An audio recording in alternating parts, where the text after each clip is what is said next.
अस्सलामु अलैकुम वरहमतुल्लाहि वबरकातुहू। आऊज़ु बिल्लाहि मिनश शैतानिर रजीम। बिस्मिल्लाहिर रहमानिर रहीम। रब्बि इश्रह ली सदरी व यस्सिर ली अमरी वहलुल उक़दतम मिन लिसानी यफ़क़हू क़ौली। रब्बि ज़िदनी इल्मा व अमला। या मुक़ल्लिबल क़ुलूबि सब्बित क़ल्बी अला दीनिक। या रब्बि लकल हम्दु कमा यंबग़ी लिजलालि वजहिका व अज़ीम सुल्तानिक। हम पढ़ रहे हैं सूरह अल बकरा का तर्जुमा और उसकी तफसीर। आज की आयत नंबर 60, उसका तर्जुमा और उसकी तफसीर पढ़ेंगे। वह इज़िस तस्का मूसा ले कौमिही, मूसा अलैहिस्सलाम ने अपनी कौम के लिए पानी की दुआ की। क्यों? क्योंकि वो सब सहरा में थे और वहाँ पर पानी नहीं था। अगर आप कभी सहरा में हो तो क्या करेंगे? अल्लाह ही की तरफ रुजू करेंगे। लेकिन उमूमन हमारा रवैया क्या होता है?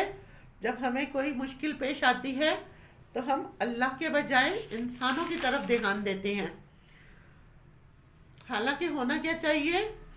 छोटी मुश्किल हो या बड़ी, फौरन अल्लाह की तरफ ही रुजू किया जाए। अल्लाह सुब्हानहू व तआला बंदे की दुआ किस तरह सुनता है, कैसे जवाब देता है? फ़कुल नद्र बेअसाकल हजर। ये नहीं कि इसी वक्त आसमान से बारिश बरसने लगे। बारिश की शक्ल में भी पानी आता है। लेकिन यहाँ चूंकि 1 या 2 दिन की बात ना थी, उन्हें कई साल यहाँ रहना था और उन्हें मुस्तकिल तौर पर पानी की ज़रूरत थी, तो उनकी ज़रूरत के मुताबिक उन्हें जवाब दिया गया। ये दुआ की कबूलियत थी। दुआ की कबूलियत में क्या कहा गया? सबब इख्तियार करो। इत्रिब बेअसाकल हज्र, पत्थर पर असा मारो। इससे क्या बात पता चलती है? दुआ करने के बाद कोशिश छोड़ नहीं देनी चाहिए, कोशिश करते रहना चाहिए। मूसा अलैहिस्सलाम पर बराह रास्त वही आती थी। आमतौर पर हम दुआ की कबूलियत के मायने समझती हैं कि बस जो भी हमने मांगा है वो बस छत फट जाए और हमें मिल जाए, नीचे आ गिरे, तो ये दुआ की कबूलियत होगी।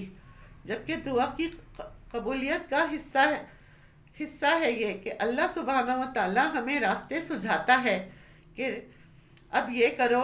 हमारे दिल में डाल देती हैं अल्लाह ताला कि अब ये करो, अब इस तरफ जाओ, अब इस तरफ मुड़ो। ये जो ख्यालात आते हैं, जब इंसान का दिल खुलने लगता है और उसे मसाइल का अपने हल नज़र आने लगता है, बाज़ मरतबा इसी रास्ते से, बाज़ मरतबा किसी दूसरे रास्ते से, ये भी दुआ की कबूलियत की कड़ी है। दुआ की कबूलियत सिर्फ ये नहीं होती जो हम मांग रहे हैं एज इट इज़ हमें वही चीज़ मिल जाए। इंसान को अल्लाह इस मुश्किल से निकाल दे, ख्वाह वही देकर या इसका बदल देकर। और यहाँ एक बड़ा सबक है, और वो क्या है कि दुआ मांगने के बाद कोशिश जारी रखी जाए।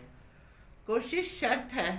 फन फजरत मिन हुस्नता अशरता आईना, इसमें से 12 चश्मे फूट निकले।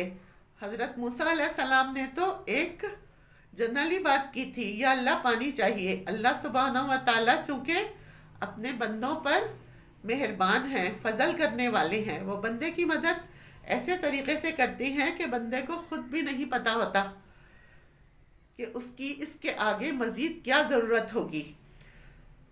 तो कितनी बेहतरीन तकसीम थी अल्लाह की तरफ से। सिर्फ पानी ही नहीं मिला बल्कि 12 चश्मे, 12 कबीलों को 12 चश्मे वो फूट निकले। कद अलिमा कुल्लु उनासिम मशरबहुम, कबीले को अपना चश्मा मालूम हो गया, हर कबीले को। क्या उस पर लिखा हुआ था कि फ़ला कबीले का है? इसके बारे में कुरान खामोश है। हो सकता है अल्लाह ताला ने मूसा अलैहिस्सलाम के दिल में डाला हो और उन्होंने आगे तकसीम की हो। कुलू वशरबू मिन रिज़्क़िल्लाहि, खाओ और पियो अल्लाह के रिज़्क़ में से, अल्लाह की दी हुई चीज़ों में से। इससे हमें क्या सबक मिलता है? अल्लाह की नेमतों का सही इस्तेमाल भी अल्लाह ही की अताअत है। आपने ये जुमला सुना होगा कि इस्लाम में खाना भी इबादत है। कैसे? सिंपल है, अल्लाह का हर हुक्म मानना इबादत है। कुलू वशरबू मिन रिज़्क़िल्लाहि, खाओ पियो अल्लाह के रिज़्क़ में से। ولا تعثوا فی الارض مفسدین، اور زمین میں فساد نہ کرتے پھرو، فساد میں تیزی نہ کرو۔ عام طور پر ایسا ہوتا ہے کہ جب انسان کو کھانے پینے کو پیٹ بھر کے مل جاتا ہے تو اس کے اندر مستی آ جاتی ہے، بگاڑ آ جاتا ہے، پھر اس وقت عموماً انسان کو اللہ کی فرما برداری سے زیادہ نافرمانی کے کام یاد آتے ہیں۔ مثلاً بگاڑ، تخریب کاری، جو کس کا نتیجہ ہوتی ہے؟ انسان کی نافرمانی کا نتیجہ ہوتی ہے، یہ فساد ہے۔ وآخر دعوانا ان الحمد للہ رب العالمین۔